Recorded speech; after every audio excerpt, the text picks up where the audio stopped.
Welcome to the Visual K podcast. I'm your host, Frederick, also known as Whirling Black, and with me today I have... And I'm your co-host Alexi, formerly known as Disposable and Karma's Hat on the internet. And I'm your podcast producer and editor, James, also known as Plant. And I feel like I'm going to sneeze, so I apologize if I just sneeze randomly in the middle of when you're talking. Yeah. And on this second episode of the Visual K podcast, we're going to discuss the topic of some of the most important Visual K bands of the 1980s. And with us today to help us do that is a very special guest, Johnny, also known as Jigsaw. Hey guys, thanks for having me.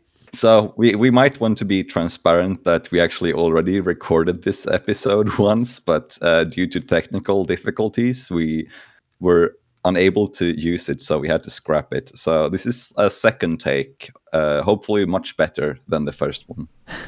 No, it's going to be exactly the same. We're going to just script the entire thing, redo all the same jokes, everything. Yeah, this is actually all scripted, just so you guys know. Yeah. but yeah, Yanni, so since you're our guest today, I figured it would be good to hear a bit about your background and how you got into Visual K in the first place. Oh yeah, well, it's kind of funny how I got into it kind of unintentionally at first because I was just browsing the internet for some anime-related stuff, I guess. And then I accidentally clicked on a website of a Hungarian alternative community. Shout out to ld50.hu. It was like an article series about Visual K music videos, or just in general, like Visual K news, but they also had like music videos uploaded. So I was already interested in like Japanese pop culture and stuff like that. So I was like, I haven't heard Japanese rock music before. Let's see what this is. So I basically just watched everything there, which was like Sakurai Atsushi's Sacrifice music video. And then there was a video from Noir Fleurir, which was an interesting change from Atsushi, to say the least. I also recall there being some Kagero, Malice Miser, things like that. And from there, I just kind of went out discovering everything I could through the random rotation sites and whatnot that were available back in the day. And then I also found like internet communities who helped me like open my eyes for this whole thing that is Visual K and Japanese music in general later. So it was all music videos at first, like you didn't get any MP3 downloads or anything. It was just like a whole bunch of videos. Yeah, basically it was, the visual impact was there in full force. Yeah, I think that makes sense. I mean, you certainly get the most visual out of the Visual K if you have a PV to go with it. Yeah, certainly. It was very interesting. Like especially seeing how all these bands were like categorized as Visual K, yet I mean Malice Miser is pretty different from Kagero, so it was like a nice smorgasbord of styles. There's not a bad selection either, like that Noir Fleurir PV has the same like standard key party video production quality, which is incredible. Oh yeah. Oh yeah, definitely. I think it was the one with the scream masks. I mean, it's interesting how the quality dropped towards the end. Or wait, no, scratch that. I don't know. I don't remember. Did it? Was Alien a second album released by Key Party? Yes, I want to say, but so the quality definitely dropped down towards the end. Yeah, I think it's probably they couldn't afford the same ghostwriter anymore, so they used to let the bands write their own songs, and yeah, there is no PV either. Yeah, but let's not get into Key Party now. We will make an episode about that later for sure. Yeah, of course. So wait, Yanni, it was all thanks to anime. You said you were looking for anime and just happened across Visual K. Yeah, it was indirectly thanks to anime.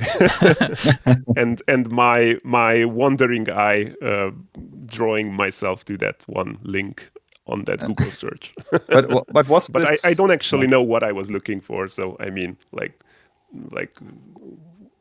what it was. It just kind of happened. That is the magic of visual. Okay. Well, that's the same thing for our last guest, BioPanda, who like was sitting in the cafeteria and someone came up to him and said, "You look like you like anime," and just sort of recommended Visual K. I think was the story. Oh yeah. That was one of the funniest things, I think, from all of the first episode. Like, just some random dude from school just coming up and being like, "Hey, you look like you like anime. Check Yeah. this out," and just like handing off some like bootleg CDRs or something like that. Yeah, usually when that happens, or someone is trying to coerce you to go into a truck with a stranger. I find that story ended up much better. You want to see all the anime in my truck? Yeah. Yeah. So, You want but some yes, Japanese imports? Get into my car. I would have probably gone. yeah, probably. But wait, so what year was this? Did you say, Yanni? Oh, it was 2004. So It's almost pretty. 17 years now. Yeah, it was 2004 before. summer. It was before YouTube, so you actually had to like download each of those music videos to watch Oh them. yeah. Oh yeah. I had to Nice. painstakingly scrape the internet for them. And Yeah. half of them had the, I'm sure you guys remember was it paradoxical reality or something like that? Or what or is that something different? Yeah, I think .com Yeah, in the and corner. You can and still also find it on YouTube. yeah, you can find those watermarkings. But I was going to ask about. Oh yeah, I was going to ask. Did you have any experience with using all those like sort of like wonky peer-to-peer programs as well? Since you got into Visual K pretty early, like downloading from like WinMX or Kazaa or I yeah. LimeWire or something. Yeah, I used to have Kazaa actually, but I think that was a little bit before I got into Visual K, and by the time I got into Visual K, I was like done with Kazaa. It wasn't too Okay. reliable, Oh, as that's we might yeah. know. So Yeah, I could never work Kazaa either. Actually, I thought it was the worst out of them, and LimeWire was probably the best one. Yeah, I used LimeWire, and that's where you would find the classics like Sea of Retards and Drain featuring Deering Gray and all of those great classics.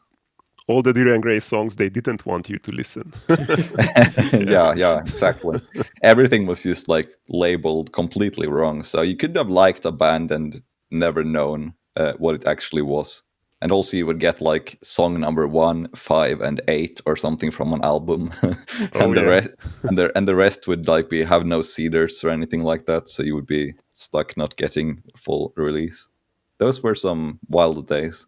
The Wild West or Wild East. Yeah. So speaking of nothing, how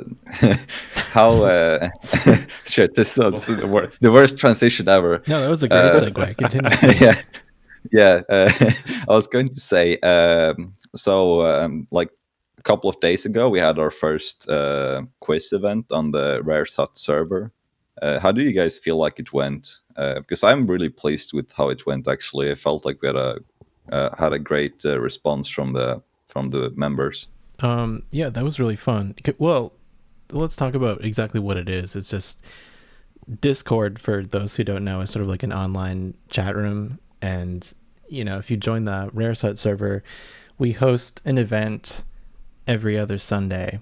And just... Right. I realized I wasn't prepared to describe what it is. Could someone take over? So basically, it's a quiz. It's a combined quiz where there's some written questions that I will read out loud, and then people or you, our dear listeners, will answer. And then there's some songs that will be played, and then you will have to guess the band name and song title. Or if you know them, you will just write the name down. But you can also guess if you want to. And then there's some funny banter between us, the podcast crew, I suppose, in between the questions, while you guys rip your hair out trying to figure out what the last song was. Yeah, you basically get a live episode of this podcast. Yeah, pretty much. Except it's like questions in between, and Raresat very kindly also sponsors a nice prize for the winner, which I believe is going to be $10 in Raresat store credits going forward. Sometimes there might be a larger reward during special events, but normally it's going to be $10 in Raresat points, which you can use to redeem for like CDs on their website. Yeah, that's right. Yeah. We need to get sound effects, I think, because last time when we had the winner, we were like, "You won," and it was just kind of like we wanted cheering or something. Yeah. We need to get like sound Yeah. effects of like clapping or like an air horn. I think we need to get. So if Yeah. you join us next time, I will provide some sound effects. And Yeah, it'll be very exciting. That will be air horns after every joke. Join us for the debut of the soundboard. Yeah, don't tempt me. I really will do that. I'll add it once. Play a little snippet of like the audience cheering at an ex-Japan concert in Tokyo Dome. Yeah, we could actually. That ex-Japan uses for themselves. Wow, burn. Wow. Yeah, they are like when they're performing their their own gigs. Yeah. The only thing missing is the white people in the front row. Yeah. Well, I think even there was some like hired black dude crying during Yoshki's there is actually. Yoshki's like piano concert in America. There was some black dude in the front row, which clearly looked like he had been paid to be there, and he was just standing there crying. I actually have a theory about that thing that a lot of the tickets were given out as comps for businesses. People were really dressed up, like way too dressed up for that kind of event. It was not the typical Visual K fans. It looked more like sort of an awards There show was a or couple, something and like you could that. tell that they were Visual K fans for sure. Like, Yeah, you can spot them a mile away. They were the ones who had actually bought a ticket, probably. Yeah. So, and then obviously the first episode is out, since this is the second one we're recording right now. So, if you haven't checked out the first one, you should be able to find it on almost all platforms where you listen to podcasts. Yeah, Apple Podcasts, Spotify. What else? YouTube. YouTube. Yeah, YouTube as well. And basically, I think most of the like smaller apps as well, because they use the feeds from some of the bigger ones. So I can use it on my Pod app, which is a pretty small one called Pocket Casts, which I'm not sponsored by. So so yeah, I think it's available pretty much anywhere. You can just search for the Visual K podcast, and you should be able to find it. So anyway, let's get into the actual topic of this episode, I suppose, which is the Visual K of the 1980s and the most significant bands of the time. And we have decided to focus this episode on the bands Dead End, Baktik, Ex-Japan, and Derlanger, which I will have to ask for forgiveness because I think all of us pronounce that band differently from each other. So, yeah. And Derlanger. Yeah, Derlanger. I feel like there's not as much room as Malice Miser. Yeah, there might be. It just depends on how American you want to go, like Derlanger or Finnish. Yeah, Derlanger. Derlanger sounds like a last name. Hey, I'm Joe Derlanger. Yeah, Dillinger. Not as brutal as Mother's That's true. Milk or their albums. Yeah, yeah, that is true. So yeah, we're basically just going to try to cover those four bands a bit more in depth, and then we will give some honorable mentions for other smaller bands as well. But these are the ones we kind of feel are the most important of the majority of the 1980s, at least. So Alexi, do you want to take it away with Dead End? Yeah, basically I decided to start the Dead End probably because they reflect that heavy metal boom, if you could call it that, in Japan the best.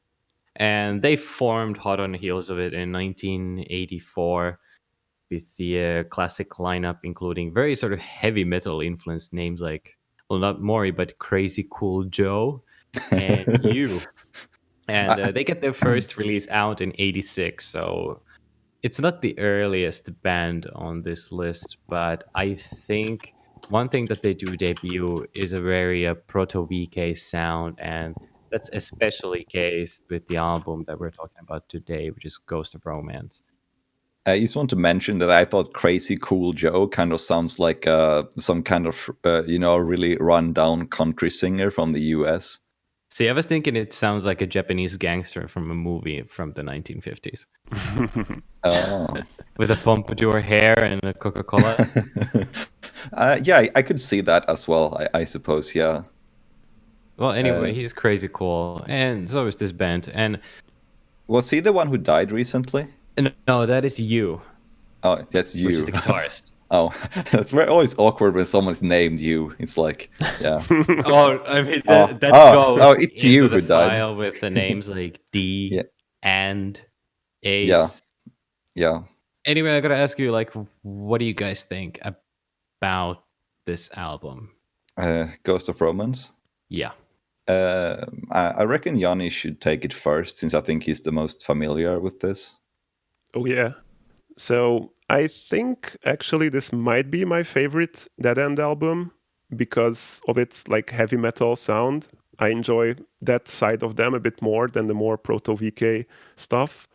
I mean, obviously the first album, Deadline, was very much like steeped in heavy metal, and this one, Ghost of Romance, is still very much like has that sound, but also it has elements that will later be developed into this very interesting sort of mixture, like kind of progressive styles. I guess you could call that proto-VK, like the guitars in the Godsend, for example, which remind me of what Kuroyume and those earlier Nagoya K bands did in the early 90s. It has that kind of atmosphere of just like this mystic, very, I don't know, just a very cool vibe that I'm really into. With songs like Phantom Nation is one of my favorites. That one's more leaning on the heavy metal side. Or Skeleton Circus has a great chorus. I love that one. Yeah, I just wanted to mention as well that about those more VK sounding tracks like the Godsend, I was very surprised to learn that Kuroyume basically borrowed most of the song for their track F on their first full-length album Nakigara O from '93. Which surprised me because I always thought that was a very original album, but you can tell that this was clearly extremely influenced by the Godsend from this album. And I would say that Phantom Nation also is quite VK sounding with those clean guitar arpeggios going on. Yeah, so Song of a Lunatic as well at the end. Yeah, I yeah. think this album is my favorite from them as well. It places itself right in the middle. Unlike the proto-VK in Zero, which reminds me of something like Laroku or a little bit of Lunacy maybe. This one definitely was more meaningful to the gothier, metallier Visual K sound.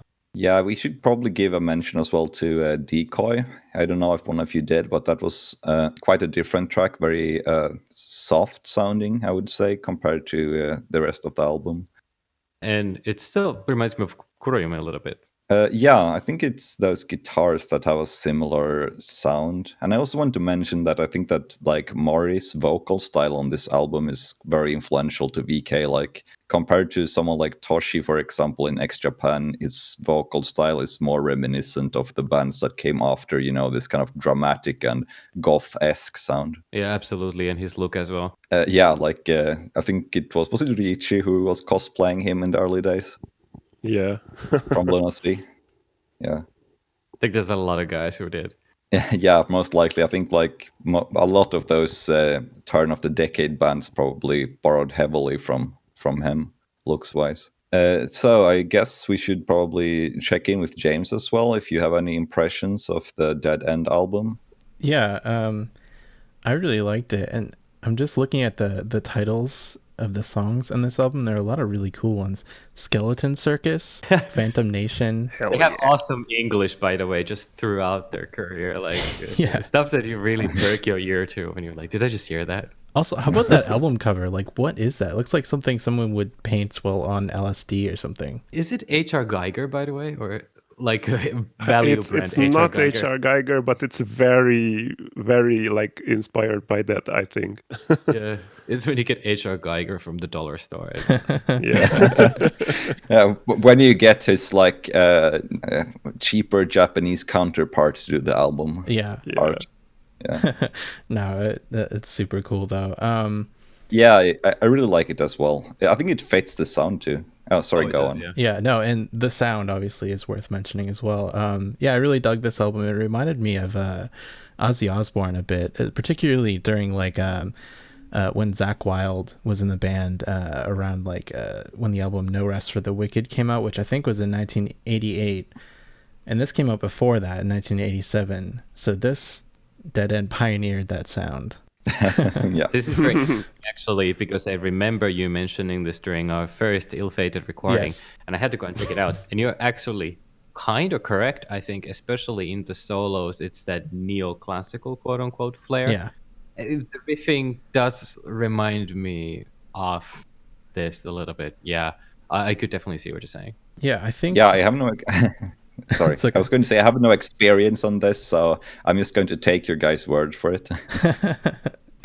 I think for me, the only thing I particularly wasn't super into was the voice, but it just kind of like it goes with the territory. Like it sounds like a metal voice, and it's just like I like metal a lot, and it's just I'm used to it anyway. I think generally I listen to metal for the instrumentation more than the voice of the lyrics anyway. Yeah, if you squint your eyes, it looks like dead rock, but if you open it up, you see this visual gay goth blossoming. Your eyes. I think that the album is a bit deceptive also because I felt like the earliest tracks on the album is the most straightforward 80s rock heavy metal tracks, Yeah, and then definitely. it sort of develops into a more dense and interesting production. Yeah, I agree. It took a turn at some point, like maybe after Phantom Nation or something like that. It got a bit stranger. Yeah. And with a great finale as well. The more I've been listening to this album, the more I actually like it. It would place pretty high if we were to rank all these albums today that we're talking about, for me personally. I've been really turning on this band, and it's unfortunate that Zero, although very proto-VK, it's just not that interesting. It's very interesting as a historical piece, but for some reason it just doesn't have the same drive for me as this one does. I really like Zero, but I think it's more because I see its influences, how it influenced other bands. Which is massive. Yeah, exactly. Like a track like Serafina or something like that is very sort of a blueprint for how a lot of VK ballads were done later. Yeah, like Lunacy definitely took a lot out of that playbook. Yeah, I early was going on. to, yeah. Like the Zero is very Lunacy-esque in some ways. I would mention Laren Seal as well. Yeah. Yeah, like really early L'Arc-en-Ciel. Mhm. Yeah, Definitely not the late one. No, Hyde's no, solo no. career. Yeah, it's not the Hyde's solo album from 2020. Yeah. Should we move on? Yeah, I think that's a good idea. And I mean, Dead End was kind of the heavy metal, hard rock angle on the proto VK sound. So I figured we should move on to a different approach, which is Booktick and their sort of new wave or origins. And Yanni is going to tell us a bit more about that, I think. Hell yeah. I love me some Buktik. So just a bit of a background on the history. The guys in Buktik they formed the band in 1983, if you can believe that early. At that point, they basically none of them knew how to play their instruments, so they had their first gig like a year later, which was still with their old vocalist Araki. And at that time, Atsushi, the current vocalist, I should say, of the classic lineup, was still playing the drums. So that must have been like an interesting sight to behold.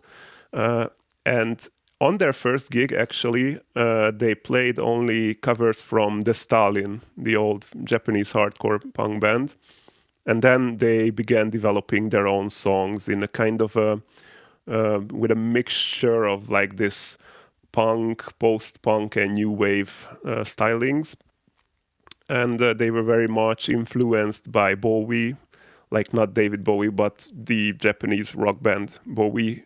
Uh, I mean, some of the members even went to the same school as those guys, and especially Hisashi, the main songwriter and one of the guitarists, he was the one who really looked up to that band and wanted to kind of mold their own image after them in a way. So they began writing these tunes, and their popularity rose bit by bit. They released an independent album, Hurry Up Mode, which was a pretty nice, like, post-punk, new wave kind of beginning. Actually, I didn't know this before, but as I was looking into information, just to prepare for this podcast, I found out that actually that album, Hurry Up Mode, was the very first independent album to be released on the CD format in Japan somehow. Oh, wow. Otherwise, it was released on vinyl, of course. So yeah, they pretty much blew up after that.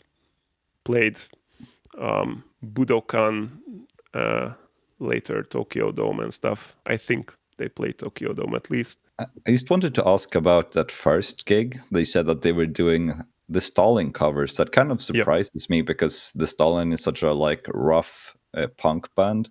While I always felt like Buktik had a very like big focus on melody and things like that. So they must have, sure. So they must have kind of like had a different angle in those really early years before they settled on that new wave aesthetic. Yeah, definitely. I mean, Hisashi was really into the Stalin, is what I know. But their influences came from all over the place. Like, he was also into Yellow Magic Orchestra and Ippudo, even Kraftwerk, while Atsushi, who became the singer and still is to this day, was more into like Bauhaus and Susie and the Banshees. And then the other members were just all into a mix of synth pop, industrial, and classic hard rock and stuff like that. So I guess Buktik is sort of like a lucky band where you can see their progression through the years bit by bit, and sort of you can even kind of trace back their influences, like everything they play, but they at the same time also make it their very own, their own style, their own sound. So yeah, I guess this is one of the reasons why they're my favorite, and because they're pretty cool.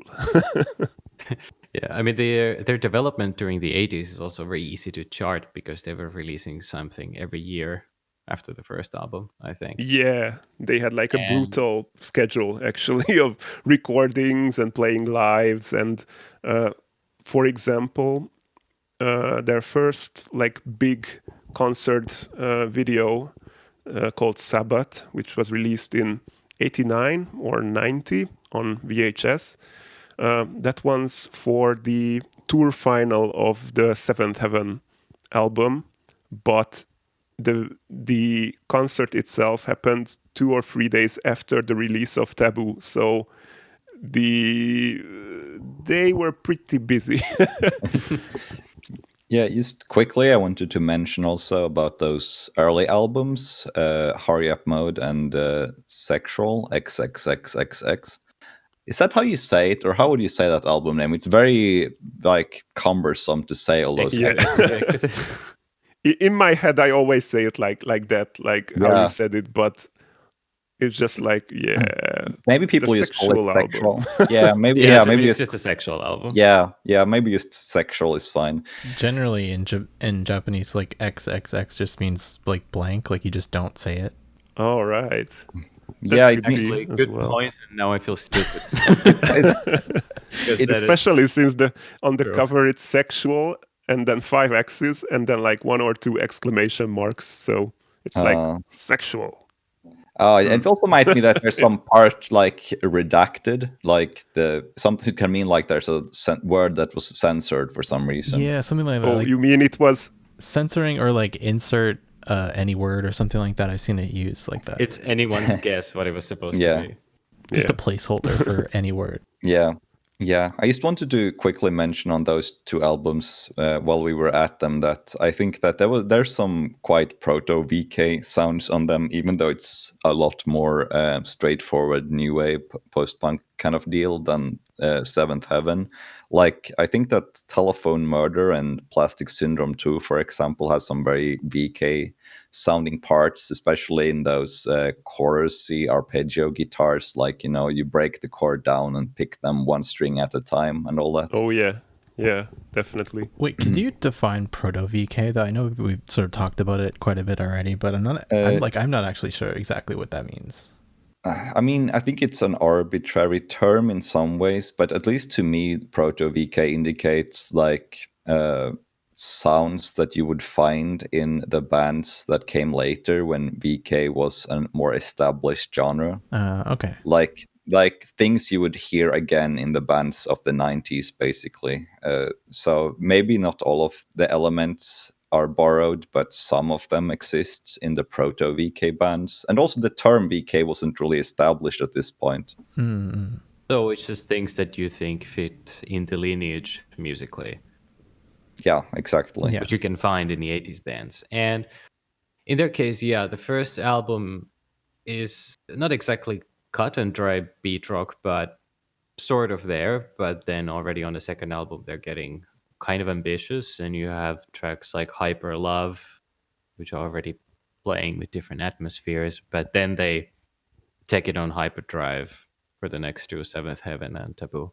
Oh yeah, yeah. Yeah. Seventh Heaven is like very, very much in that proto-VK, if you will, sound mixed with some new wave and the usual like buctic building blocks, but kind of like has some very atmospheric elements as well. Yeah, I guess partially because they decided to go pop here, according to their own words, at least. And yeah, I think also Imai started coming into his own, where he didn't. I wouldn't say he played other people's riffs, but after this point, he would definitely have such a signature style that you could recognize it anywhere. Yeah, he definitely came into his own as a songwriter. And I also think that they got more comfortable combining elements from different genres and doing it in a convincing way. It doesn't feel like it's tacked on. It's just a very nice sort of mix of different sounds that work very, very well together.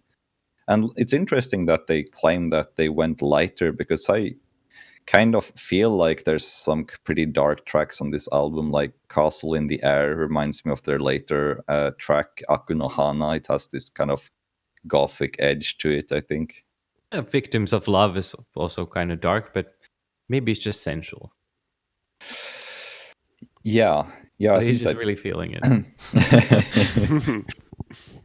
and then there's tracks like Oriental Love Story that to me sounds a lot like a mixture between Luna Sea ballads and like a Shasna pop chorus, which is a very original take of mine, I think. So it might just be a terrible hot take, but I stand by that. I do think it has an extremely poppy chorus. I can hear it. Yeah, I think so.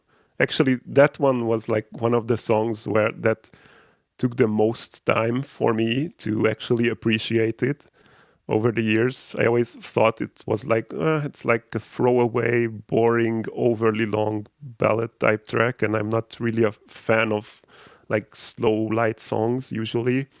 But I've really come around to it. It's pretty nice. So James, did you listen to this album? Which one? We're talking about two, right? Yeah, we're talking about Seventh Heaven right now from 1988. I did listen to it, but I'm gonna be real. I kind of forget what it sounds like because it's been a week and I only listened to it once. I remember enjoying it though. Like I didn't dislike it at all. I think last time when we were recording this episode, someone called it fluffy, right? Was that you, Yanni? Yeah. Yeah, I agree with that. It was fluffy, and I don't know what that means, but it suits. Like it's very light and new wave and fluffy. Was there anything that surprised you or like took you off guard that you weren't expecting when you were listening? I think just the whole sound of it, actually, because I've only heard Bucktick's newer stuff, like their last few albums, and they've changed styles considerably since then. So it kind of just was like, oh, this is not what I was expecting at all. Yeah. Yeah, I was going to say also that I think there's a great variety of sounds on this album. You have, I mean, my two favorite tracks on this album are Physical Neuros and In Heaven, which are very high energy new wave rock tracks with lots of VK flair. But then you have tracks like that Oriental Love Story, which is a very long ballad. So the variety of sounds, which is a signature of VK, I would say, is already on this album. The Desperate Girl is also very intense. Been a huge fan of it for a long time. Desperate Girl is, I think that's one of my favorites from this album. Actually, the first song ever composed by Hidehiko, the other guitarist, to make it onto the album, because he actually composed one of their first ever songs, I think, like in their history, but they didn't record that one. And that's one of the songs that could have probably fit on the previous album. Yeah, I guess it still has that kind of I don't know how to really describe it, that playful like guitar melody, but also kind of hyperactive. You know, when you listen to Bowie, you know exactly what that is. Yeah. So easy to draw a line from them to Bactic, and it kind of allows you to understand their sound a lot better. But then on Taboo, yeah, I think we should the songs move on get to Taboo. a lot more unconventional, and you can already hear that from the first song, the Iconoclasm. And well, sounds are unconventional, and the lyrics are slightly unconventional. Iconoclasm is weird. Fight for Japanese babies. Anyone? Oh yeah. Let me Kiss What? me, I am an embryo. Let me ask you guys a question. So on Iconoclasm, that reminded me of Sakurai Ao from Lab the Basement on the track No Skin of My Ass, which is a great title. Oh yeah. The Full Metal can hear Panic it, yeah. remix. That like the remix, he sings in that like very like almost narration monotone English. It's very similar. If you Yeah. check out the Full Metal Panic remix of No Skin of My Ass, I think you'll be able to tell what I'm talking about. That's a good reference, yeah. It's not very far-fetched. I mean, Caligari started as complete Bactic worship. Yeah. Yeah, that is true. Those early days really do feel a lot like They even had those Bactic. generic song titles like "Love?" question mark. Yeah, I think it's been a while since I heard the first Caligari demo, but from what I remember, it does have a lot of Bactic flair to it. Yeah. It does. It's pretty cool though. I like it. I like early Caligari. But yeah, so speaking about Taboo, I think we should probably move on to that album. Like, do you guys have any opinions on it? I just like to say that when the beginning of Iconoclasm hits, it's like, that's it, boys, I'm home. It's like a very, despite all its like experimental edge and weirdness of the whole album, it's like I don't know, it's like a comfort food for my ears, to say a very unpleasant sounding metaphor. Comfort sounds. I don't know. Yeah, it's No, a very it's very understand cozy. what you mean. I believe that actually when I saw Bactic live for the first and only time in 2016, I believe it was, I think they actually played Iconoclasm, which might have been the only really old track they played. And I think they did some like more modern version of it, though. I think they might. Have they done a remake of it in later years? In 92 it was, I think. Yeah, in 92 they released the album Koroshi no Shirabe. This is not greatest hits, which was like a remake, re-recording and rearrangement of previous songs, and there they re-recorded Iconoclasm in like a more industrialish, modern, heavier version, and that's the version they played ever since live, which I'm kind of like pressed about, because I like the original one like much better with that bouncy guitar part. Yeah, it's more kind of groovy. I thought that the version I saw live was so different from the one from this album, and I wasn't sure why. But now I know why it sounded so different. I also prefer this older version. I thought that the new one wasn't as catchy, and the guitars aren't as nice sounding. Yeah. But I mean, they were still delivering really well in 2016, which is kind of to their credit, considering they've been going at it nonstop since '83. So, and I do believe they still are. I mean, I haven't heard anything about their quality of concerts or releases deteriorating any. Yeah, they've been pretty consistent, I think. Well, as much of a consistency you can expect from like an ancient band, like comparatively, like comparing with like standard Visual K and those type of You just want to say bands. compared to X Japan. Getting it. Yeah, so but still about the album, I actually my notes on this album has disappeared, so I'm just going to let you guys have at it for Taboo.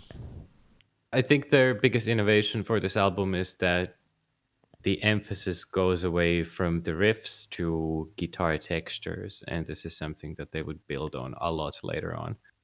Not necessarily yet in something like Akunohana, which is very goth rocky, but definitely on Kuroto Taiyo. My only other note was the song Tokyo. The singing reminded me a little bit of Full from New Kiki and Gnu Tools. A little bit. I don't know why. And I just realized I've never said New Kiki or Gnu Tools aloud before. Did I say those correctly? Yeah, I think you did. I mean, I think there's different pronunciations depending on where you're from.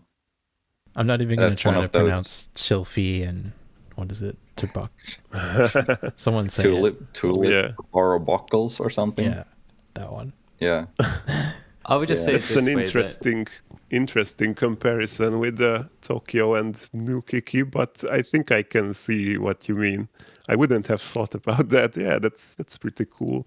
Actually, that's one of my favorite songs from the album, Tokyo, I think, along with, of course, Iconoclasm. I'm also like a secret fan of the track Feast of Demoralization, That's a which cool title. only because, yeah, I know, right? Only because the very beginning, when Atsushi is singing and there's like only the drum and some bass, that vocal line he starts sounds almost exactly the same as an old Hungarian synth pop band's tune. So I was like, what is this I'm listening to? But yeah, it's a pretty cool track. I think it was written by the drummer, that one. I forgot to fact check this, but I think that's one of the very, very few songs that he has written for the band. Uh, I know he wrote lyrics for another song, which is on Akunohana, called Dizzy Moon.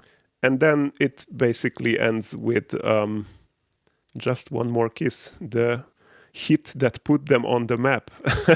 Oh speaking yeah, about fluff, like, that song Yeah. though, that's a classic. The PV is amazing. I'm so happy they. I think their own YouTube channel actually uploaded like a high quality version of it, like straight from the master. Yeah. So you can view it in really nice quality on YouTube, and their hair just looks fantastic.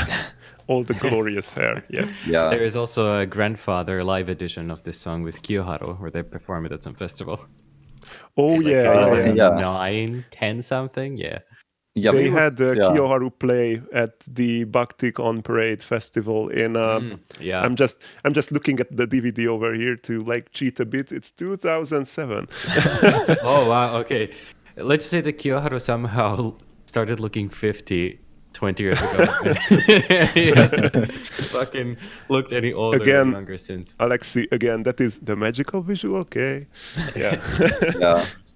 Yeah, I would just end it on this note that if you start looking for Bhaktik influence in bands, you'll find it. It's everywhere. Every time I listen to a band from the 90s, I kind of put them aside Bhaktik and just check like points where they sort of come together. I think they're probably the most influential band out of Yeah, any band in Visual K. for sure. One of the key bands for sure, yeah. Yeah, and I think that even though the new wave sound of theirs didn't really permeate through the scene, I think a lot of the details from the songwriting definitely did. Like Alexi was talking about the riffs and the riffing style and all that. And also the melodies and that kind of things have really permeated throughout the scene. Yeah, it's funny because in the early Bhaktik stuff, you can also hear like song parts that were influenced by other older Western bands. So it's like an interesting little chain of influences Yeah, I think that's how influences filtering work. down. Isn't that how music generally works, though? You are influenced Oh, by the yeah. ones that came before you. Until you go back to like all the way to the beginning when it was some dude like drumming on a skull somewhere in a cave. Yeah, that's how music started. Obviously, that was the best. And the Skull Drummer's demos were the best. Yeah, course. yeah. Yeah, he Before was they good sold before he out. went major. Yeah, yeah, exactly. Everything after the Bronze Age is poser stuff. So. Yeah. Yeah, exactly. Yeah, only listen to like the true stuff from like the Epic of Gilgamesh and things like that. Oh yeah. But yeah, I was thinking that we should probably move on to the next band, which is X Japan, and I think that they might be not sound wise, but definitely, when it comes to the general look and attitude of Visual K, I would say they were probably the primary inspiration for a lot of bands. They formed in 1982, which was quite early, and even before that, I think the drummer Yoshiki and the vocalist Toshi was together in some school band I read about from like 1977, since they were 11 years old. Have you seen pictures of these old bands? They're like legitimately looking like Japanese students with Beatles haircuts and everything else. Yeah. They were 11 years old at that point, so. And when X formed, I assume they were like 15 or 16 or something like that. So they Already were quite. smoking cigarettes in the back of the school. Yeah, they were the cool kids smoking behind the school, probably. And then in 1984, they released their first demo tape, which was I'll Kill You, one of their earliest songs they wrote, which was a very like straightforward speed metal banger, I would say. One of my favorite tracks of theirs. Then they released their first single in 1985, which was also called I'll Kill You, because it was a re-recording of the same track. And that was their first release on vinyl. It was a vinyl single. And something interesting about that one is that the cover art features real dead people, pictures of real dead people from the Vietnam War. It's a pretty gruesome cover art, I would say. One of the most hardcore in Visual K still to this day. I was just about to say, like, have you guys seen that cover art? Because holy shit. Yeah. It looks like some like old hardcore crust punk band or grindcore band's cover art. Yeah, that's where you can tell the hardcore influence, and you can even hear it on the B side, which is one of their best tracks ever. Breaking the Darkness. Yeah, the beginning sounds like Swans. They actually did a re-recording of Breaking the Darkness in 86 or 87, I think. For a VA CD, and I feel a bit embarrassed, but I only found it quite recently. Yeah, I never heard it. I think it was on like a vinyl VA CD together with.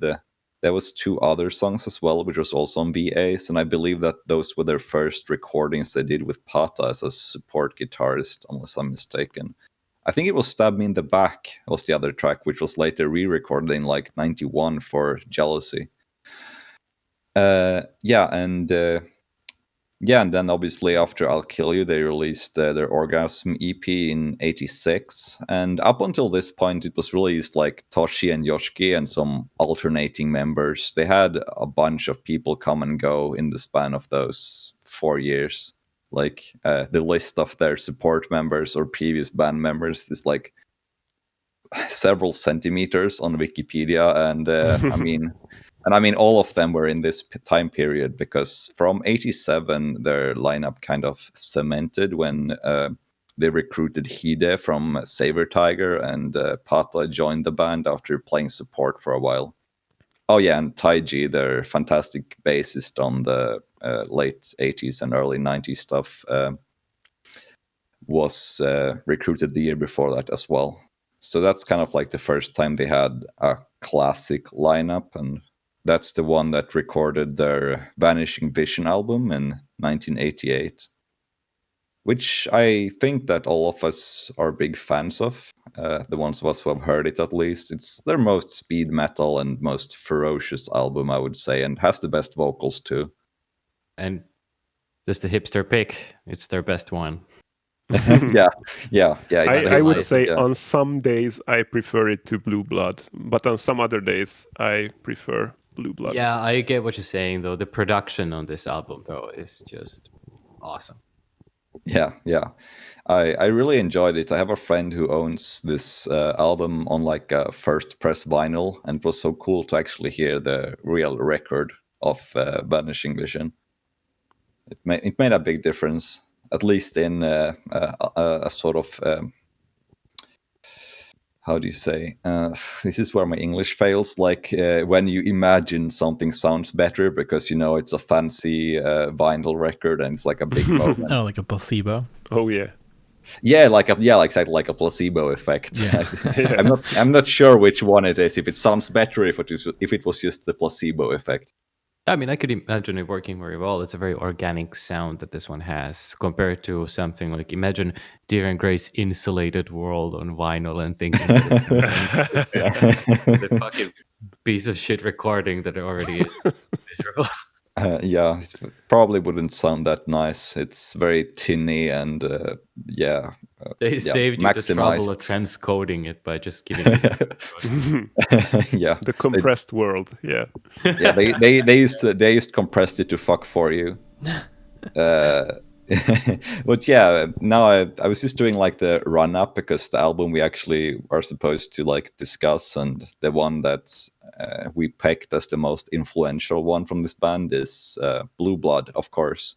Like I would say their big break. Before that, they had some momentum starting in like 87 and 88, but I think 89 with Blue Blood was when they got their major break, when they released songs like Kurenai and, well, Blue Blood and Weekend with its fantastic PV and all that. So how do you guys feel about Blue Blood? Do you have any takes on it? I would just like to say psychedelic violence crime of visual shock. Oh yeah, of course. You can't get better than that. That's true. We have to mention that, like, that slogan became like one of the most iconic of Visual K. Yeah, and I mean, it kind of spawned the Shocks magazine, which had, I think, Hard Shock magazine or something in the subtitle, or Visual and Hard Shock magazine. Yeah, I would just say that Blue Blood is kind of the point where all the roads in the ex-Japandom converge. So there is a little bit of everything. You got like Hita's sort of party hard rock track in Celebration. You got the sort of classic Yoshiki metal tracks in Blue Blood and Rose of Pain. Then you got his ballads in a moderate, reasonable amount. Obviously, Kurenai re-recording as well. It's great. Yeah, and even Taiji gets to show off for the last time. So, in a way, it's sort of the complete X package. But maybe just as me, because I didn't grow up with this album, so I find it a little messy and inconsistent, and it's pretty hard for me to sit through all of it. But the hits are bangers, so. I was actually going to say that this one for me might be one of the more consistent X-Japan albums. God damn because it. like there's not too much of anything, or it doesn't really veer into any weird direction too much. Like, okay, there's maybe like 2 ballads. Okay, there are like 2 kind of street rock, glam sleaze rock tracks, and then there are like the usual speed metal So what you're saying is that you prefer this to the albums where it's just ballads? Yeah, well, you caught me. Yeah. Yoshiki's going to lose your number, sir. Yeah, now we will never get a Yoshiki sponsorship for this podcast. He's never going to be a guest. Oh, damn. Okay, Yeah, guys, but, cut this out. Cut this out. yeah. We will leave this on the cutting floor. Visual K podcast on Disney Plus. Yeah. Yeah, I was going to say just about this album that I think that to most people, and probably to me as well, it represents like the peak of X Japan. Like some would argue it's Art of Life, but I think that most people would probably consider Blue Blood to be their like peak album, and like from that point on, they still released a lot of good things, but I think it's like the last that is classic through and through, besides Art of Life, but that's a cheat because it's just one song. Yeah, but you can say that it's kind of part of a similar period because Art of Life was supposed to be on Jealousy. So when Yeah. you imagine that as kind of the whole package of like what it was originally supposed to be, I would put this as the most ambitious period. And then Yeah, Dahlia is like the afterburn when everyone is like at least 1 foot out the door. yeah. I mean, I think Hide was already starting to focus on his solo project by the time Dahlia came out, so they were not that as motivated as they had been. And I think Josh Keats sort of like lost more and more interest in that kind of like original speed metal sound they had going and focused on the ballads. But And that was Toshi was more interested in Scientology. yeah, it's his weird cult stuff. But I was just going to mention as well that I think that this album was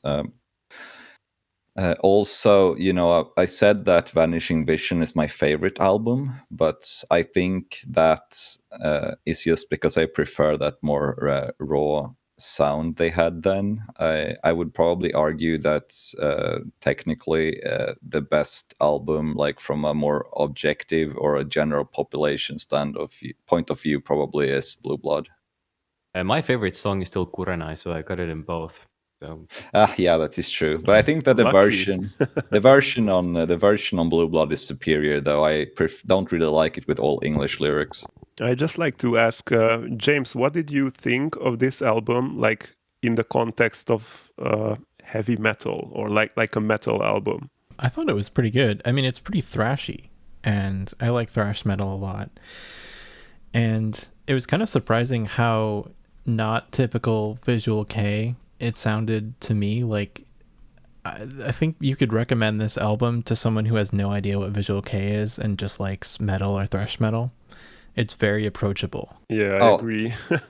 they have a gigantic following in Finland and many other countries in like the traditional metal community, Yeah, especially 10 something years ago when they really did have some kind of a window to come here and tour consistently and get big crowds, but no.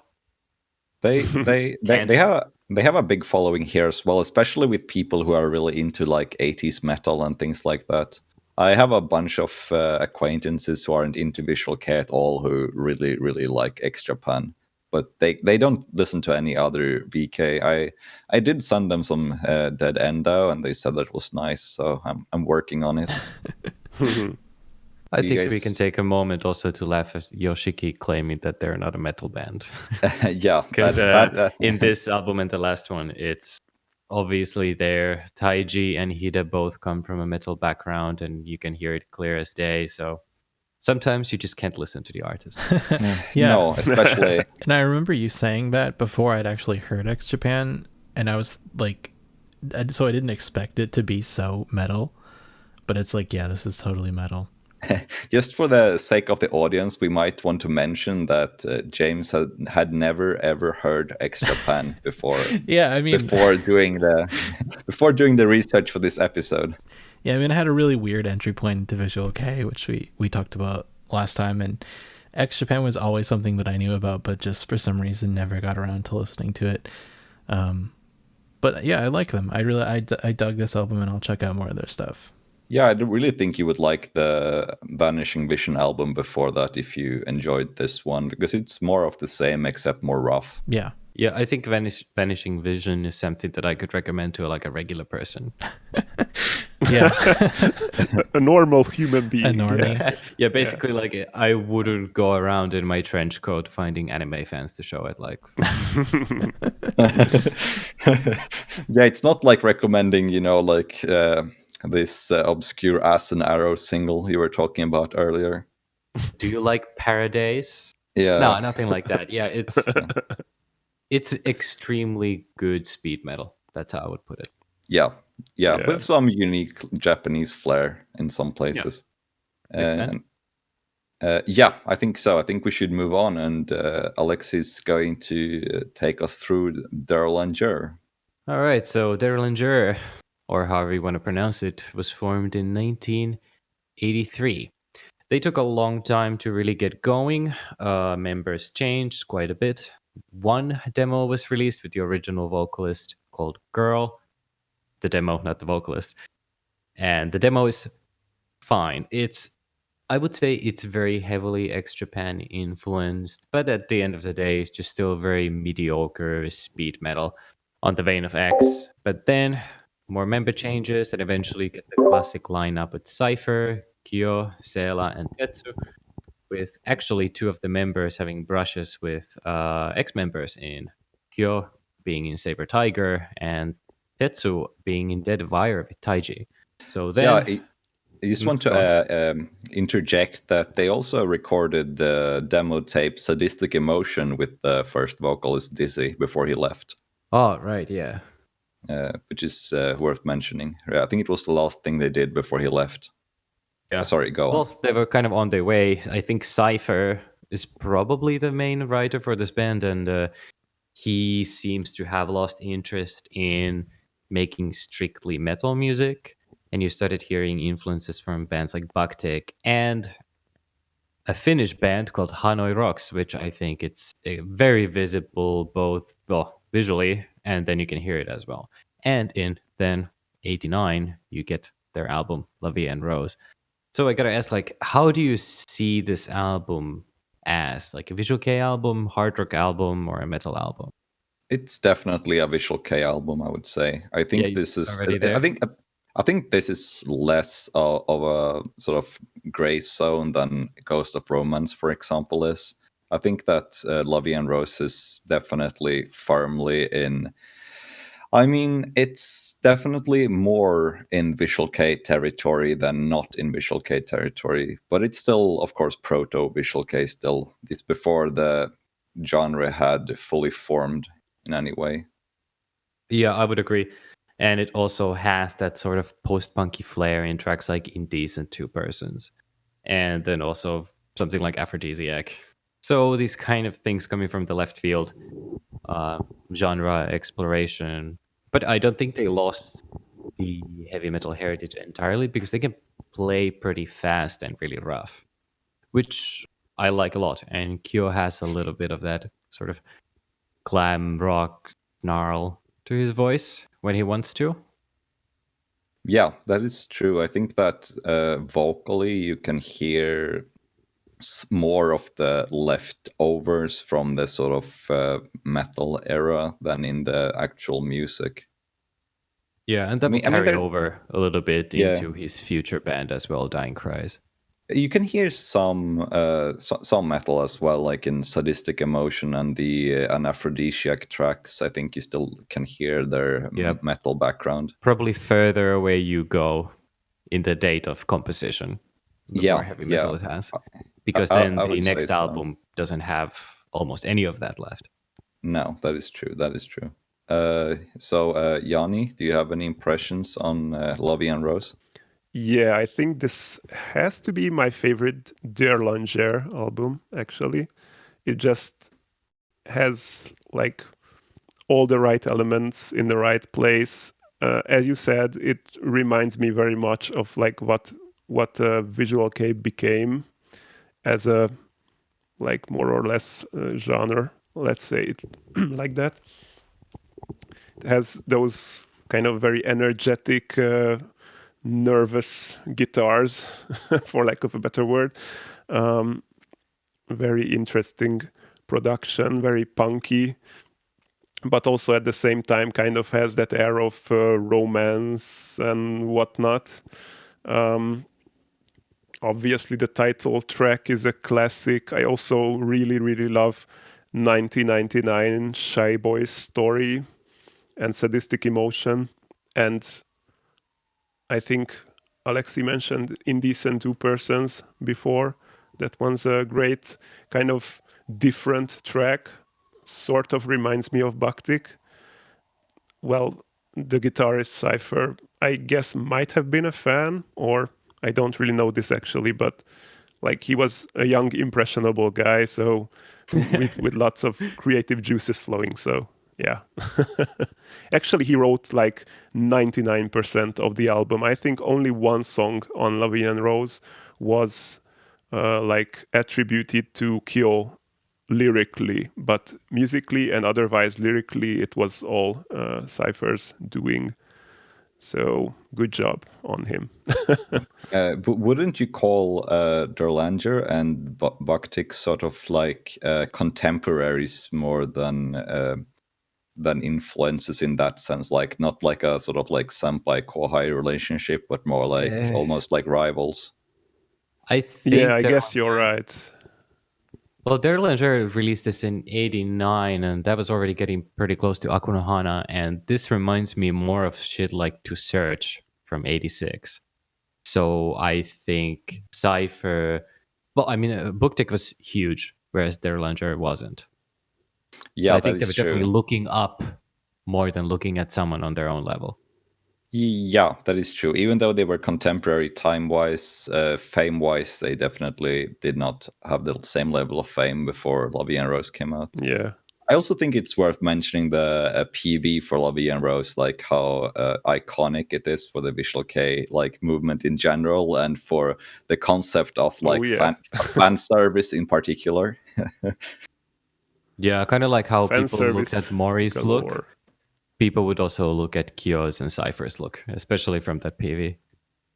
Yeah, I think that look they had in around that era, which to be fair, I think Kyo kind of stayed consistent to that look during the last year of the band as well, because I think they disbanded not too long after Basilisk was released. Get rich and Yeah. get out, or get a chance to It was become rich and very get out anyway. rapid. Yeah. Yeah, yeah, exactly. And then But, I used, yeah, but I think Kyo continued where he left off with Dying Cries, except with that funny EDM element, which Yeah. came from, I guess, his personal interest and being in a band with a guy from a band called Optic Nerve, which is all that and then some. Oh, Optic Nerve, I know them. That's kind of like synth pop, isn't it? Or am I thinking of something totally Yeah. different? Or, well, there's a lot of bleeps and bloops in it. Yeah, it's pretty like new wave kind of style synth pop. I feel like the intro to this album, La Vie en Rose, tricked me because it sort of sounds like it's going to be a synth pop album.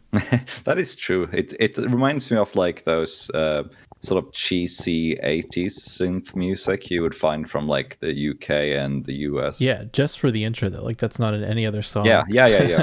So when I first listened to this, because I didn't know what to expect from it at all, and I was like, oh, this is going to be kind of like a little electronic album or something like that, maybe something like YMO or P Model style. But no, not at all. I think this stuff was in vogue in Japan at the time, so Yeah. it would leak over. In the same way as Oh, yeah. Gazette would have some dubstep intros in the early 10s. Especially like Derlanger and Dying Cries after them, they had this kind of and even maybe some Bhaktik albums too, I'm not quite sure. Some of these early Visual K bands had these little like electronic quirks, like not as main parts of the music, but like here as like an intro or kind of mood setting element. Yeah, it's. I think that we should probably start trying to wrap up the 80s now. So, do you guys have any like honorable mentions of bands that you would like to say something about before we move on? Well, I got a bunch, and then people can vote yay or nay whether they deserve to be mentioned. So Yeah. first, we got what is probably the best of the bunch. It's Zekil's Shinsekai Reel of the World, which I think is a great album. Oh, And they also, absolutely deserve I that. came to find out recently that there's actually a breakdown on the album, Yeah. which is, I guess, maybe the first in Visual K, at least in the contention. All right. Zekil they obviously definitely- would become extremely good later on, but this album is Yeah. a little raw, but still very good. Yeah, they had a good They- career in the early 90s as well. Yeah, and they also disbanded just about the time when they were making money. So Yeah. another one of those. Then we Yeah. got Color and their albums Kikitotsu and Fools Get Lucky. Yeah, but I don't think any one of us are big fans of the early freewheel bands, so we didn't really include them in this podcast. But we might sort of do a episode on freewheel sometime in the future where we try to delve more into this stuff. To use the toilet, I'll be right back and continue where I left off. Okay. Of course. Yeah, while he's gone, I guess I can do some honorable mentions of 80s bands. Yeah. I would go ahead and say that definitely something like Luna Sea deserves a mention, even though they formed, I believe, in '89, or at least they had their first demo release in '89. They definitely became huge in like the turn of the decade. So while they formed in '89, I think they are more a band for an episode on like the early '90s, because that was more like their period to shine. But it's worth mentioning that they had their first 2 demos out in '89, I think, because their demo Shade was hugely influential sound-wise to the rest of the scene. Oh yeah, definitely. It's a very wild and raw burst of youthful Yeah. emotions, Yeah, and it all packaged in a dark and sensual sound. Yeah, and it also introduced the Beautiful. and it also introduced the waltz breakdown in Visual K, I think, which is Oh my god, that's a fucking contender for the breakdown competition, by the way. yeah. The two pioneers. Well, they kind of took the helm in the 90s.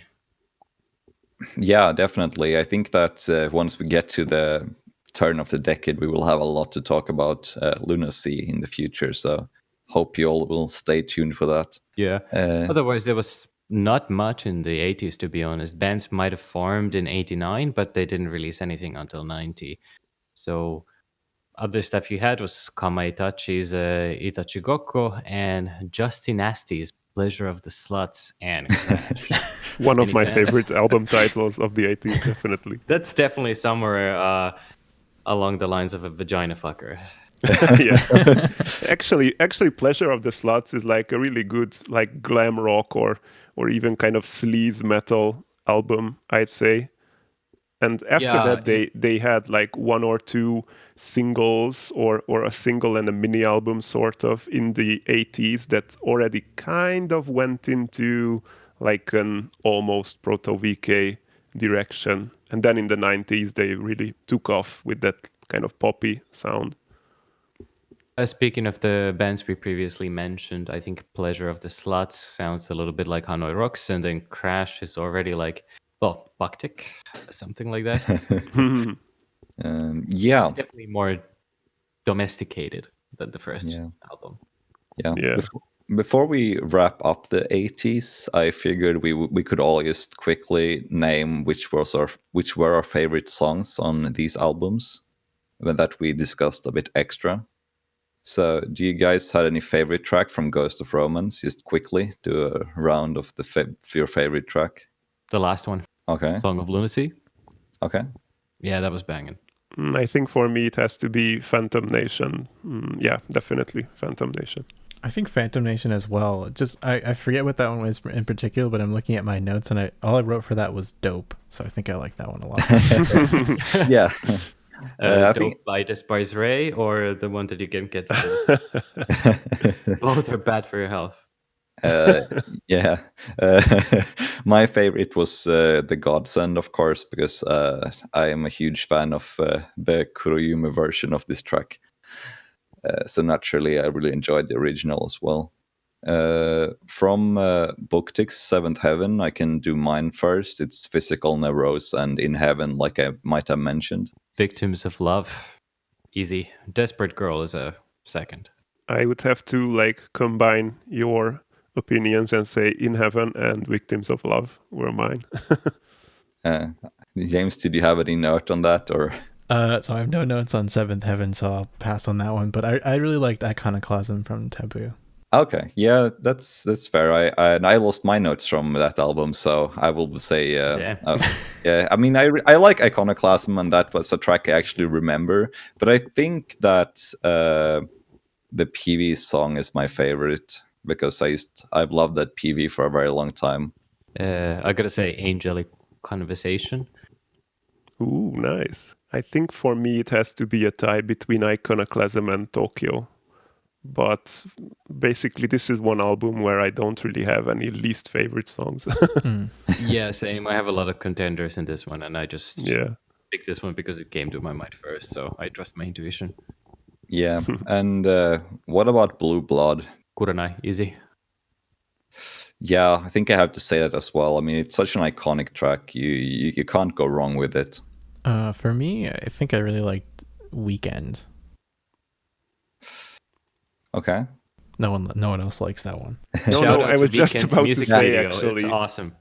for me, it's a toss-up between Weekend and Kurenai.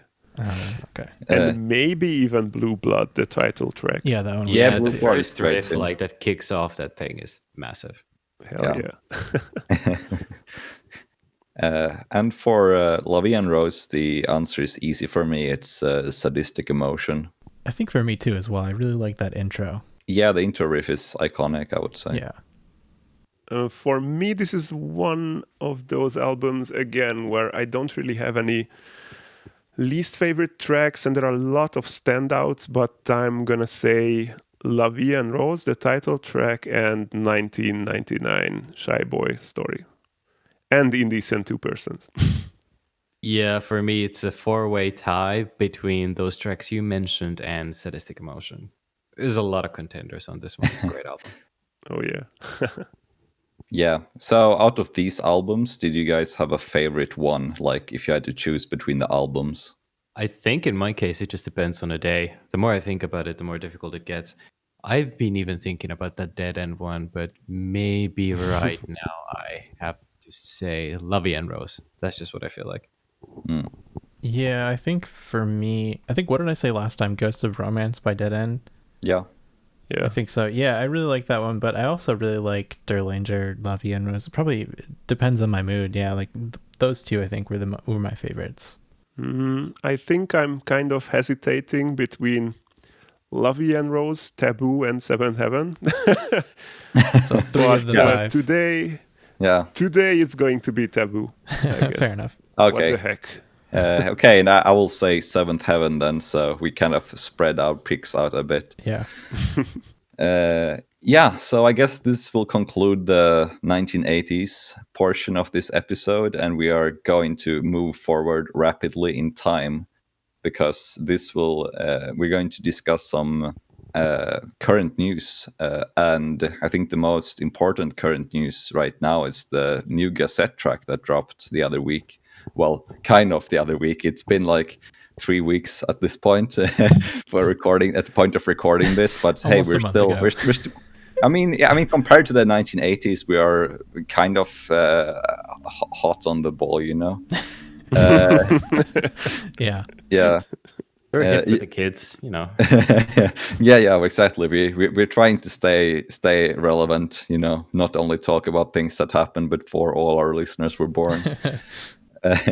So since Alexei is our resident Gazette expert, I figured I would let him take the lead on this one. Yeah, I honestly don't think this band needs any introduction. They're going to release an album this year, and they just put out their newest song on their anniversary called Blinding Hope. And first, just like on our first recording, I have to ask, who here is a fan of Gazette? I am a fan. I would say not a hardcore fan. I would say a casual fan, but I'm enough of a fan that I have seen them live once at least, and I've listened to at least all of their material once. I would say I don't think there's any songs I've never heard at this point, but there's only a few releases I keep coming back to, and it's probably no secret to you guys, but for transparency, I definitely am a bigger fan of their early stuff than their later output. Yeah, that makes sense. I'm going to go ahead and guess, and that's everyone in this. Yeah, I mean, I wouldn't say I'm a fan really. I did have a period at I think I was like a teenager and I got really into their early 2000s stuff, but I haven't really listened to them much at all since then. Did you tell your mom that it's only a phase? Yes, it was. Yeah. Putting on Stacked Rubbish and just feeling the, The record scratch. yeah, and yeah. yeah. Just feeling how cool you are walking to school with your Walkman and playing Stacked Rubbish. Walkman. What was come it on. called? Like, yeah, what is it called? Like art drawn in vomit or something like that. Art but- drawn by vomit. Oh, Yeah. art drawn by There's a vomit. lot of bangers on that. Yeah. You put fucking I'm just gonna come out and say it. Stacked Rubbish is my favorite Gazette album, unapologetically. Thank you for coming on the podcast. Sometime. Maybe Yeah, not sorry. in the Never near again. future, but Yeah, sorry. Your microphone is muted now. Sorry. No, it'll that's be a, that's edited a, on the podcast. that's a- It will be my voice on top saying disorder. yeah, yeah, exactly. No, I mean that's fair game. I don't think that's a particularly bad album or anything. It probably got unnecessarily bad rep back in the day because people thought it was a huge divergence from their earlier sound. Yeah, But I don't know. Why yeah, people this shit on is it so not much. this is not the big Gazette episode though that's coming. so let's just stick to the new track that came out the other week. I'm probably going to steal everyone's words by saying that just looking at the promo material before it came out, everyone said this is going to sound like Ninth, and yeah, it does. It's like an updated version of Ninth. I think the production is tighter. There's a little bit more stuff, I think, in the song itself than in any song on Ninth. So the formula is similar, but I think they added a bunch of nuance in there. And Yeah. it rolls like a tank. If when it gets heavy, it's heavy.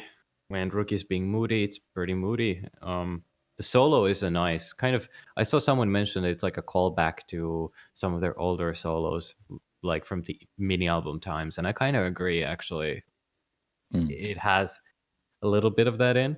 But yeah, I can't help but to say that I'm not like super impressed, especially because I had expectations and the expectations were met and the expectations were not particularly high.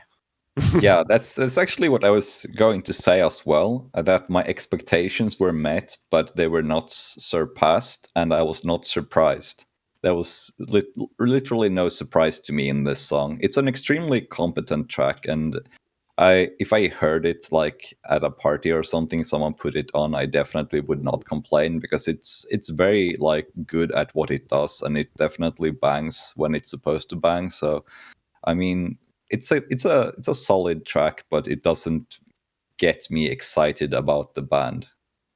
I think the question is like, do we want our Gazette to be like a kebab that you get at like 2 a.m.? Which you just kind of like get it, you expect it to be a certain way, and it's exactly that, and you're too drunk to tell if it's any worse or better than the last time. Yeah, that's a pretty funny comparison, actually. Do you guys, other guys, have any comments on the track? No. Well, not really. Wow. well, it's kind of like when I heard they were gonna be releasing a new song, I kind of envisioned it in my mind how it's gonna be, and then it got released, and I'm like, yep, this is just like that, what I imagined, with Yeah. all the pros and cons of it being as expected. Of course, I'm not expecting anything else from them at this point. They're like on the same level for me nowadays as Lynch. So kind of like, okay, if I'm like hungry for that type of sound, I'm just going to pop in an album and listen to it a couple of times, and then by the time it ends, I completely forget what it sounds like, other than, oh, I kind of enjoyed that and it was good while it lasted. So yeah, I guess I'm going to check out the album still when it comes out, but I'm not like on the edge of my seat. Yeah, I think the samples are also exactly what you would expect. Maybe just the last track kind of made you go a little bit like, oh, what's this? something a little different from the usual formula. But it sounds like they discovered a new synth because it's fucking in every song Oh in there. no. Oh no, yeah. You're right. Yeah. Yeah. When they get Yeah. excited about something, they're like really in. But if you loved Ninth, I think you'll love this one. Yeah, I think, honestly, just somehow my mind is able to already imagine all those songs in their entirety just from like a 15-second sample, which is not how it should be, considering that this band used to change pretty rapidly. Like something was always a little changed up, like compare Dim with Stacked Rubbish, or even Dim with Toxic. I think that when we do the episode on the new album, we should probably get a guest who has like a different angle. Someone who's Yeah, a we big need to get a fan in here because these. No, I mean someone who's like I think it would be interesting to get someone in like who weren't a fan in the old era, someone who got into them like after they started their more current sound. I think that could be an interesting contrast, because I feel like all of us come from the very same angle to approach Gazette, and I think it would be fresh to hear a different take on it. Is it legal to have minors on the podcast? I think so. I think so. No, I mean it's. I'm not gonna hate on it. I kind of like all Gazette, Well, yeah. so I will still like it. It's just that Yeah. I probably won't be listening to it quite as actively as I might have 7 years ago. Yeah, I mean, we will definitely make an episode on it once it drops. So we will have to listen to it whether we want to or not. So it will be an interesting experience. I can already look at like James or cringing hard right now. Like, oh, do I have to? We'll see how I can get by. I'll listen to like the first 10 seconds of each track. Yeah, and then you would just be like, yeah, it was exactly like 9. Yeah. No, listen to it. Yeah, I mean, none of us said like we were just like the Gazette track. Everything everyone already expected coming in. Yeah. Yeah, that's basically exactly what the track was. It was basically what you expected the track to be, and it delivered exactly what you thought it would be. So there wasn't really any surprise elements to this at all. But it is a solid track. I'm not going to diss it or anything. It's just not very exciting. Let's hope the album has some like hidden stuff going on outside of the sample sections. I think when they dropped Falling, the very sleek aesthetic and production made an impression, and the pop quality in the chorus. But this feels like we're getting the same again, just with a little bit of sepia brown instead of red. Yeah, it's a minor variation in some way. So basically, we can agree that it's an alright song and it's not a blinding nope. There it is. There's those dad puns that Yanni is known for. Hey. Yeah. Yeah, finally. Yeah. So I guess that wraps up our news section. And now, well, of course, James, our hype man, is going to do the Rare's Hut plug. Am I? What? That's news to me. See, I was just thinking about this new Gazette song, and I was thinking, like, man, I sure do love old Gazette, but where could I get it? Yeah, that's a good question. I have just a place, and it's called rareshot.com. Isn't it .net? It's called www, or in Polish, www.rareshot.net, and that's where you can get your old Gazettes, merch, CDs, DVDs, whatever you can think of is right there. And you can order to Europe from the US, customs free. You heard that right. So go out there, check out the stuff, order for your parents, children, grandma, your neighbors. Fucking order for everyone. Rareshot.net.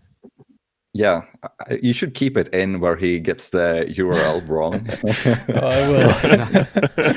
Yeah. That's really funny. Like trying to sell this site really hard, and then he just doesn't even know what their website is. But yeah, absolutely. I mean, the podcast is sponsored by RareSat, which we are very grateful for. So we definitely want to plug them as much as possible. And I do believe, like I said in the first episode, that it's probably the only place where you can actually buy Visual K at a fair rate outside of Japan. Like, usually the prices on RareSat match pretty well what you would pay in Japan for the same CD. Like, things that are sold for like 300 yen in Japan are sold for like $3 or $4 on RareSat, and not like 15 like you would find on someone selling it on Facebook or whatever. Yeah, they do their best to like match the street price for things in Japan. Yeah, exactly. So I mean, I feel like I can definitely plug RareSat with a good conscience anywhere. Yeah. Trust me, we wouldn't plug a product we didn't believe in. Unless you paid us money. So anyone else has something you want to plug? I gotta add, as far as like current events, the King is back. Oh, which king? You know who's that? Elvis? King Karma. He's back. Oh, He doesn't have a new Oh. band, but he does have a new session. It's called Ready Made, and it involves the Phobia guitarist Iori, dude from Lip League, and Lotto, their old support drummer. That's a And fantastic lineup. Yeah, it's pretty good, and it's probably not going to be the new band lineup because of it, but it will be a session. So keep a lookout on what Karma's doing, because I'm missing. Yeah, miss him too. I really loved Rand. Sad. We will probably get to him at some point, make an episode about his career and bands and everything. So we are aiming to release the podcast every second week on Sundays. We don't have a fixed time yet, I believe, but sometime during Sunday it will come up. And on the Sundays in between episodes, we are hosting the previously mentioned quiz events on the RareSat Discord server. So if you aren't a member already, then you should definitely consider joining and taking part in the quiz, because there's cool prizes to win, and you get to listen to us talk some uncensored banter, which you will never be able to hear in recorded form. And here's James to take the technical stuff for you guys. Yeah, please also follow us on Twitter at the VK Podcast. And we're on Apple Podcasts, Spotify, and all the others. So follow us there. And if you can, give us a 5-star rating, because we totally deserve it, right? Yeah, of course we do. Alexi, say something. Be some... Yeah, be charismatic. Earn that 5-star rating. Yeah. Absolutely.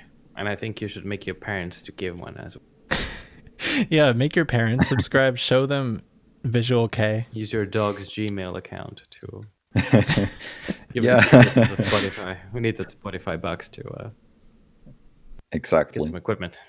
Exactly. So I guess all that is left to do now is to thank our guest, Yanni, for joining us today. Thank you for having me, guys. I had lots of fun talking about these amazing, amazing albums. Yeah, we hope to have you back at some point. Next time we hit a subject that suits your interests, we might bring you back. If our audience likes you. If they don't, you're a dead man. if they don't vote me off the island. Yeah, exactly. I already know you're not making it on a Gazette episode. Yeah. Oh yeah. yeah. I think not. Yeah. I don't know if I'll make it on the Gazette episode either. Plot twist: no one makes it to the Gazette episode. Yeah, it will just be like 4 fans discussing the episode, and we will just like end it, say thank you for listening, Yeah. and then It will just be Alexi doing like an incredibly long monologue. yeah, for 2 hours. Yeah. Yeah. So I think that's it for today. So thank you everyone for listening to this episode, and we will see you in 2 weeks. Sayonara. Very, very well done. Great.